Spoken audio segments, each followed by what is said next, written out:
না, ওকে ওই বিপদের মধ্যে ফেলে রেখে আমি কি করে চলে আসতাম? আমি ভাবতেই পারছি না যে আমার বাড়ির অন্যান্য মেম্বাররা, বিশেষ করে তুমি যে সারা জীবন আমার সঙ্গে রয়েছো, সে এই ব্যাপারে আমাকে সাপোর্ট করছো না। আমি ভাবতে পারছি না, এখনো ভাবতে পারছি না। না মানে আমিও তো বুঝতে পারছি না না যে ওরই বা এইসবের মধ্যে জড়ানোর দরকার কি ছিল? আমাদের বাড়ির লোকেরা তো সব করছে। ও একদিন এ বাড়ির লোক ছিল। একদিন ছিল, কোনো একদিন, আজ তো নেই। তাহলে সেই একদিনের কথা টেনে আজকে কেন কথা হচ্ছে, আমি তো সেটাই বুঝতে পারছি না। আজকে হয়তো নেই, কিন্তু ওর পরিচয় প্রাক্তন বউ, এটা সবাইকে মাথায় রাখতে হবে।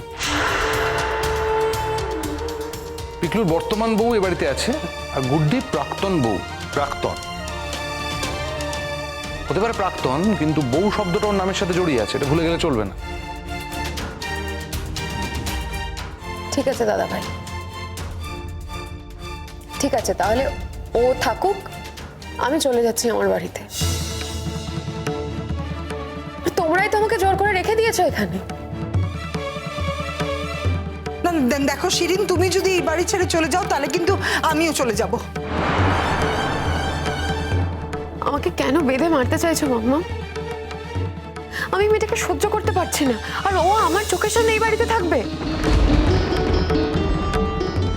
আমাকে বাপের বাড়িও যেতে দিতে চাইছো না কেন? আমি কি করেছি মাম্মা? বিয়ের পর থেকে আমাকে একটা কার্স লাইফ লিড করতে হচ্ছে। কেন? আমি এই অভিশপ্ত জীবনটা চাই না, আমি এভাবে থাকতে পারবো না, আমি থাকতে চাইও না।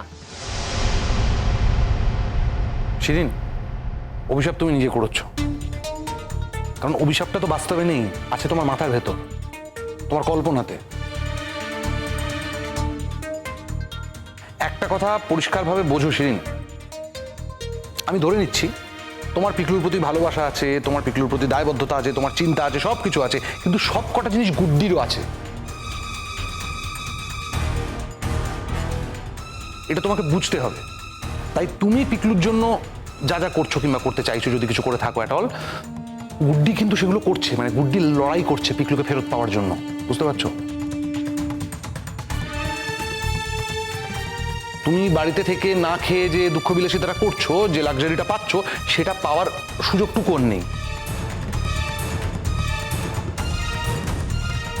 ও একা লড়াই করে যাচ্ছে ক্রমাগত, তাই নিজেরটা যেমন বুঝছো, নিজের ফিলিংটা যেমন বুঝছো, ওর ফিলিংটাও বোঝো প্লিজ। না দেখো শিরিন, এই কথাটা সবসময় মাথায় রাখবে যে তুমি কিন্তু আমাদের এই বাড়ির বউ। দেখো কে বউ ছিল বা ছিল না এটা এটা আমি এখন কিন্তু জানি না। এখন তুমি আমার বাড়ির লক্ষ্মী, হ্যাঁ, তাই তুমি কিন্তু এই বাড়ি ছেড়ে কোথাও যেতে পারবে না। দেখো ওর কথা বাদ দাও, ও গেস্টের মতো এসেছে, তোমার জেঠুমণি ওকে জোর করে নিয়ে এসেছে। এখন তোমার জেঠুমণির উপরে তো আমি আর কিছু বলতে পারবো না, উনি তো কখনোই কারোর কথা শোনেন না, কারোর কথা শোনা তো ওনার ধাতে নেই, তাই না? তার মানে ও এখন থেকে এখানেই বহাল হলো আবার? না, বহাল হয়নি, ওর এত কিছু প্রয়োজন নেই। অনুজ ফিরে না আসা পর্যন্ত ও এখানে থাকবে। ও এখানে থাকলেই অনুজ ফিরে আসবে? কথাটা তো সেটা নয়, মুদ্রা বিষয়টা কি বোঝা যাচ্ছে না? গুড্ডির লাইফ থ্রেট রয়েছে, তাই পিকলু যতদিন না ফিরে আসছে ততদিন গুড্ডি এখানে থাকবে, অ্যাজ সিম্পল অ্যাজ দ্যাট। গুড্ডির প্রোটেকশনটা দরকার। তারপর তারপর ওর প্রোটেকশনের সমস্যা মিটে যাবে, গ্যারান্টি দিতে পারিস? না, তা হয়তো বলতে পারি না, তবে তখন প্রোটেকশনের একটা ব্যবস্থা করা যাবে। না না, এত কথা এখানে কেন হচ্ছে আমি তো বুঝতে পারছি না। সম্পর্ক তো অনেক রকম হয়। আচ্ছা ধরেই না যে ওর এই প্রাক্তন বউ, সেই সম্পর্কটা মেনে নিতে তোমাদের অসুবিধা হচ্ছে, হতেই পারে, কিন্তু আমি তো ওকে বোন পাতিয়েছি। সেই বোনের সম্পর্কটা তোমরা অ্যাকসেপ্ট করতে পারো আর নাই পারো, আমি তো এই সিচুয়েশনে আমার বোনকে ছেড়ে দিতে পারি না। আজকে যদি আমি আমার বাবার কাছ থেকে এই খবরটা পেতাম যে আমার নিজের বোনের কোনো রকম বিপদ হতে চলেছে, তাহলে তো আমি একই কাজ করতাম মেচকা। আমি তো ছুটে যেতাম, আমি গিয়ে আমার বোনকে আমার কাছে নিয়ে আসতাম। মিঠি, আমি জানতাম, কিন্তু আমি এটাও জানতাম যে আমি ওকে রাজি করাতে পারবো না, তাই আমি জোর করিনি ওকে। তোমার কথা ও শুনবে না ঠিকই, কিন্তু আমার কথাও শুনেছে, আর সেই সুযোগটাই আমি নিয়েছি। হ্যাঁ, আমি জানতাম ওকে অপমানিত হতে হবে, তবে আমি এই কথাটা বলে এসেছি যে ওর কোনো অপমান আমি হতে দেব না। কিন্তু আমার পরিবারের সকলের ওপরে তো আমার কোনো নিয়ন্ত্রণ নেই। অন্য সকলের কথা আমি বাদই দিলাম, আমার স্ত্রীও ওকে অপমান করলো। না না, দেখো, তুমি যাকে ভালোবাসবে তাকে সবাই ভালোবাসবে এমন তো কোনো মানে নেই, তাই না? তুমি যাকে পছন্দ করবে তাকে বাড়ির সবাই পছন্দ করবে এমন তো নাও হতে পারে। দেখো, আমার ওকে পছন্দ না।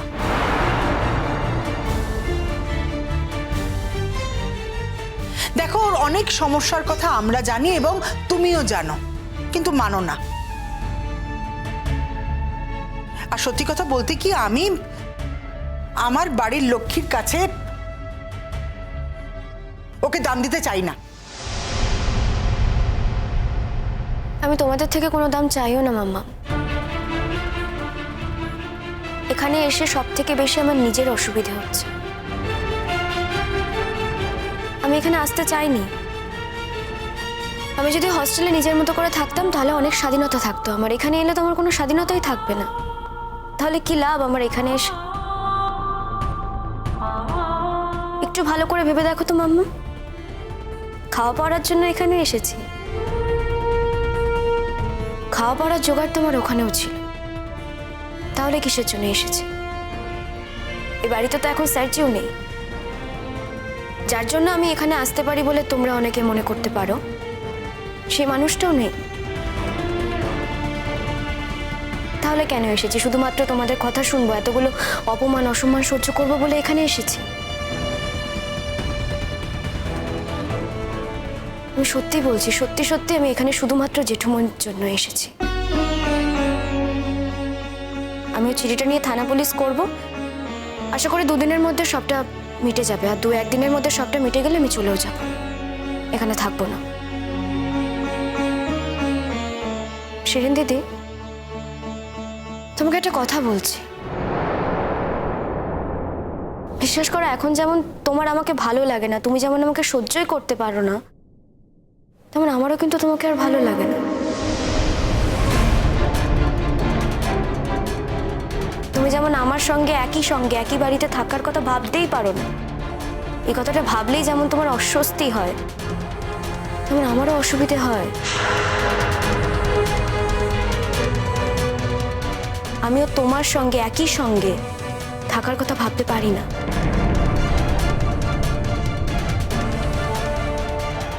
কিন্তু আজকে দিনে দাঁড়িয়ে এই পেনটা আমি নিচ্ছি শুধুমাত্র জেঠুমনির জন্য, আর কিচ্ছু না। প্লিজ তোমরা আমার কথাটা একটু বিশ্বাস করো।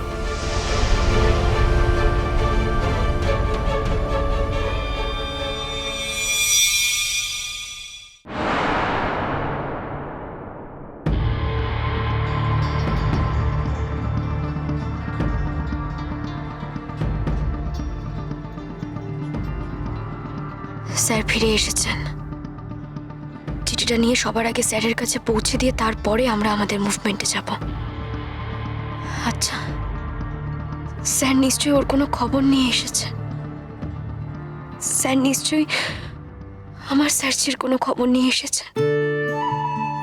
কেমন আছে আমার স্যারজি? খুব কষ্টে আছে না? ওরা কি ওকে খেতে দিচ্ছে? খুব টর্চার করছে কি? ঠাকুর।